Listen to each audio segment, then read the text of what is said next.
उसने क्या कहा, जो कुछ हो रहा है सब कर्मों के कारण हो रहा है, ये बेकार है, कर्म नहीं होते तो आज हम सुखी होते, कि कर्म बंधे इसलिए हम दुखी हैं। तो उससे प्रश्न उसको अपने आप से करना चाहिए, ये जिन कर्मों से अपने आप को सुखी दुखी मान रहे हो, इन्हें कर्मों का बंध किया किसने था, और कर्मों का उदय आया किसको? जिसने बंद किया था उसी को कर्म का उदय आया है। सो मात्र कर्मों की गलती है क्या? वे अपने आप आ गए थे क्या? कि अपन नहीं बुलाया? तो गलती किसकी है, बुलाने वाले की कि आने वाले की? जिसने बुलाया उसकी। कर्मों को क्या दोष दें? वे तो पुद्गल कर्म रूपी प्रगतियां हैं, पुद्गल को दोष दे के क्या करोगे? चैतन्य आत्मा पुद्गल को दोष दे रही है कि मेरी चेतनता का नाश इस पुद्गल ने किया। सो सुनकर ही अज्ञानता झलक रही है कि नहीं झलक रही है? यानी एक चेतन आत्मा किसी पुद्गल को अपने लिए दोषी ठहरा रही है कि मेरे संसार में भटकने का कारण इस सारे कर्म की प्रकृतियां हैं। उन कर्म की प्रकृतियों ने कभी किसी के पास जाना स्वीकार खुद से किया ही नहीं। आज तक जिनसे भी कर्म प्रकृतियां बंधी, वे उन्हीं आत्माओं के पुरुषार्थ से बंधी है। हम क्या कहना चाह रहे हैं?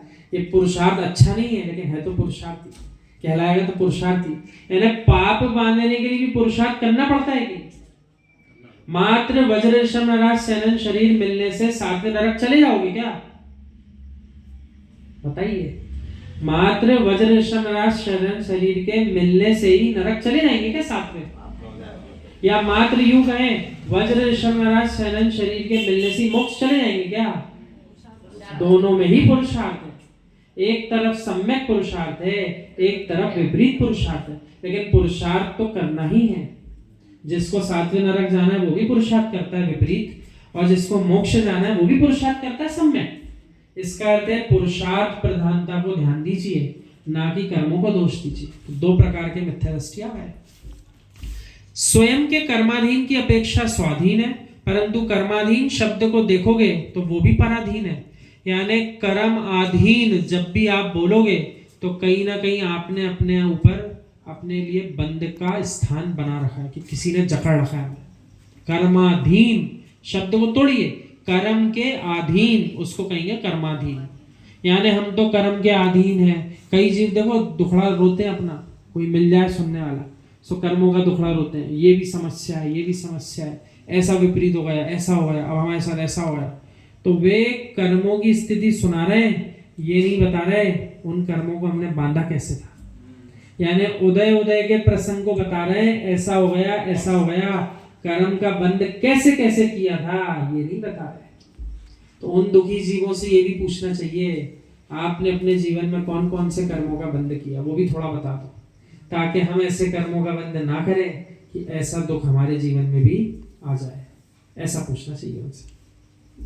जो इंद्रिय सुख है वो कर्माधीन है, कर्माधीन होने पर ही पराधीन है, पराधीन होने पर भी स्वयं कार्य का कर्ता भोक्ता होने से ये भी पराधीन हो रहा है।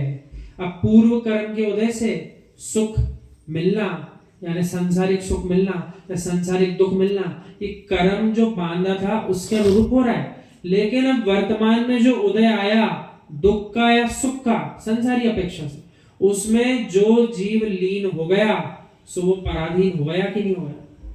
और इसी स्थान पर ज्ञानी जीव होगा सो अपने से ऊपर विरासते गुण स्थान में जीवों को निहारेगा कि देखो जैसा घर परिवार धन संपत्ति मुझे पुण्य से मिल रही है, ऐसी क्या मुनिराजों माता जियों को नहीं मिली थी? क्या मिली थी। उसके बाद भी उस कर्म के उदय में फूले नहीं ना कूले, उन सबको छोड़ करके आगे बढ़ गए। सो अपन को अपनी गलती का एहसास वहां तुरंत हो जाएगा। उनने पुरुषार्थ किया, छोड़ दिया, सो दुखी नहीं है, और हम पकड़ के बैठ गए और आज तक पकड़ के बैठे इसलिए आज तक दुखी। सो अब हमें पकड़ के रखना बंद करना पड़ेगा। किसको?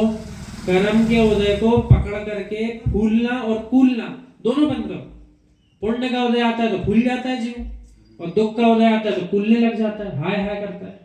सो दोनों ही अवस्थाओं में जीव को उन कर्म के उदय के आने पर दोनों को ही छोड़ना पड़ेगा, तब स्वाधीन होगा। और जब तक इनको पकड़ के चलेगा तब तक पराधीन ही है। यानी देश भले स्वतंत्र हो गया, लेकिन सारे मनुष्य अपने आप में देखो सब पराधीन है। देश स्वतंत्र हुआ है, अपन अभी तक स्वतंत्र नहीं हो पाया। तो अब अपन को अपनी स्वतंत्रता पे ध्यान देना है। देश की स्वतंत्रता तो हर साल मनाते हैं, लेकिन अपनी स्वतंत्रता भी नहीं मिली है। इस बात को स्वीकार करिए, इस बात को स्वीकार करो कि जो मेरे माथे में दर्द हो रहा है, यदि मेरे माथे को, मेरा माथा स्वीकारोगे तो उसको रोना ही पड़ेगा। जब माथा ही नहीं हूं मैं तो दर्द मेरा कैसा? इसका नाम योगी की भाषा है। वीतरागी श्रमण क्या करते हैं? ये हाथ दुख रहा, ये पैर दुख रहा, ये सिर दुख रहा, ये पेट दुख रहा, तो किसका दुख रहा? जो उसको अपना मान रहा उसका दुख रहा है। और वो वीतरागी श्रमण जो शरीर को ही अपना नहीं मानते, गात्र मात्र परिग्रह कह रहे हैं, जबरदस्ती का लादा हुआ परिग्रह है कर्म का। क्या कह रहे हैं? गात्र मात्र परिग्रह, यानी शरीर ही जिनका परिग्रह है, ऐसे भावलिंगी वीतरागी श्रमण उस शरीर को भी अपना नहीं मानते, परिग्रह मानते हैं।